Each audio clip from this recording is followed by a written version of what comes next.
قانعی است. چرا؟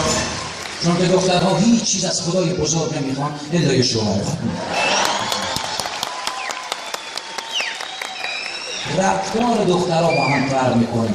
شما نگویید دختر فردا تولدش، امروز سارا براش SMS تبریک تولد میفرسته. چیزی متن SMS رو دقت کن چقدر با پسرها داره. فرشتای مهربون خوشگلم، خوش اومدی به این دنیا، تولدت مبارک. اونم خوشحال میشه میگه وای میشی. اون وقت پسرها رو نگاه کن مثلا SMS نرخن روز نحس.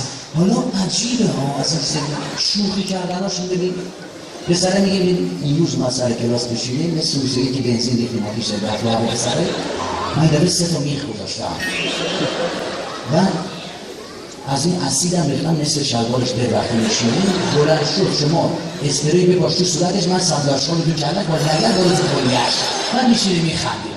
اون وقت دخترها میاد میکنه من مدادشو برمیدارم، تو بباش نگو دست من. میگه باشه هیجانی داری